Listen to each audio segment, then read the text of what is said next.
வணக்க மக்களே, இது ஆச்சரியங்களின் அணிவகுப்பு 12 டக்கர். செகண்ட் வேர்ல்ட் வார் உலக வரைபடத்தையே மாத்தி அமைச்ச இரண்டாவது உலக போரை பத்தின 12 டக்கரான தகவல்கள் உங்களுக்காக. பல உலக நாட்டு தலைவர்கள் தங்களோட இன்ஃப்ளூயன்ஸையும் பவரையும் காட்டுறதுக்காக இந்த வேர்ல்ட் வார் நடந்ததுங்க. 1939 இருந்து 1945 வரைக்கும் இந்த வார் நடந்தது. 30 கண்ட்ரீஸ்ல இருந்து 100 மில்லியன் வீரர்கள் இதுல பங்கு பெற்றாங்க. இரண்டாவது உலக போரோட முடிவுல ஜப்பானும் ரஷ்யாவும் ஒரு அமைதி ஒப்பந்தத்துக்கு தயாரானாங்க. ஆனா குரில் அப்படின்ற ஒரு தீவு என் நாட்டுக்கு தான் சொந்தம்னு ரெண்டு நாடும் அடிச்சுக்கிட்டு இன்னைய தேதி வரைக்கும் கையெழுத்து போடவே இல்லைங்க. இங்கி பிங்கி போட்டு சீக்கிரம் ஒரு முடிவெடுங்க. செகண்ட் வேர்ல்ட் வார்ல ரொம்ப மோசமான விஷயம் அப்படின்னு பாத்தீங்கன்னா, ஜெர்மனிக்குள்ள பூந்த ரெட் ஆர்மி 13 இருந்து 70 வயசு வரைக்கும் இருந்த 2 மில்லியன் பெண்களை மானபங்கப்படுத்தியிருக்காங்க. இரண்டாம் உலக போர் அப்போ ஜப்பான் சோல்ஜர் ஒருத்தரை சர்வதேச குற்றவாளி அப்படின்னு சொல்லி அனௌன்ஸ் பண்ணியிருக்காங்க. ஆனா அவர் எல்லா நாடுகளுக்கும் கல்தா கொடுத்துட்டு 29 வருஷம் கழிச்சு 1974ல அவருக்கா போர் அடிச்சு சரணடைஞ்சிருக்காரு. அவரா தான் சரணடைஞ்சாரு, நீங்க பிடிக்கல. இரண்டாம் உலக போர் அப்போ இங்கிலாந்தோட இரண்டாம் எலிசபெத் ராணி ஒரு மெக்கானிக்காவும் கார் டிரைவராவும் ஒர்க் பண்ணியிருக்காங்க. இது நிறைய பேருக்கு தெரியாதுங்க. ஒரு நாட்டோட தலைவர் இப்படிதான் இருக்கணும் அப்படிங்கிறதுக்கு இவங்க தான் உதாரணம். ஒரு ஆள் 100 பேரை அடிக்கிறதெல்லாம் சினிமால தாங்க சாத்தியம். ஆனா இரண்டாம் உலக போர்ல இதுவும் நடந்திருக்கு.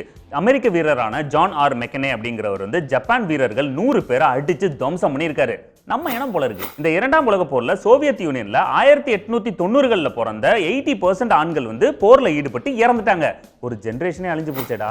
நிக்கோலஸ் ஆல்கமைட் அப்படின்ற பைலட் ஃபிளைட் கிராஷ் ஆகி 18,000 அடியில இருந்து கீழே விழுகிறாரு. ஆனா அவருக்கு பெரிய அடி படவே இல்லைங்க, சின்ன சின்ன சராய்ப்புகள் மட்டும்தான். இது எப்படின்னு எல்லாரும் ஆச்சரியப்பட்டிருக்காங்க. ஒருவேளை சர்க்கஸ்ல வேலை பார்த்திருப்பாரோ? செகண்ட் வேர்ல்ட் வார் டைம்ல மெட்டல்லாம் ரொம்ப டிமாண்டுங்க. அந்த டைம்ல ஆஸ்கர் அவார்ட் கொடுக்கிறதுக்காக மெட்டல்ல அவார்டு செய்யாம பிளாஸ்டர் ஆஃப் பாரிஸ்ல கோல்டு பெயிண்ட் அடிச்சு அவார்டை செஞ்சு கொடுத்திருக்காங்க. அந்த அவார்டை வாங்கினவன் மலையில நனைஞ்சு செலிப்ரேட் பண்ணலான்னு போயிருந்தான், கரைஞ்சிருக்கும். இரண்டாம் உலக போர்ல ஜெயிச்சா மாஸ்கோவே டோட்டலா வாஷ் அவுட் பண்ணி செயற்கை ஏரி உருவாக்கலாம் அப்படின்னு சொல்லி ஹிட்லர் திட்டம் போட்டிருந்தாரு. ஆனா திட்டம் புட்டுக்குச்சு. கெடுவான் கேடு நினைப்பான். இரண்டாம் உலக போர் முடிஞ்சும் ஒவ்வொரு வருஷமும் ஜெர்மனியோட பூமியில இருந்து 5500 வெடிக்காத வெடிகுண்டுகளை எடுத்துக்கிட்டு தான் இருக்காங்க.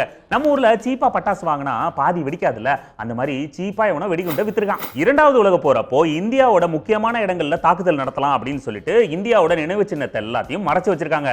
நம்ம தாஜ்மஹால் மேல சாரம் கட்டி மறைச்சிட்டாங்க. அது பிளைட்ல இருந்து பார்த்தா விறகு ஏதோ அடுக்கி வச்ச மாதிரி இருக்கும் அப்படின்னு சொல்லி இது மாதிரி பண்ணிருக்காங்க.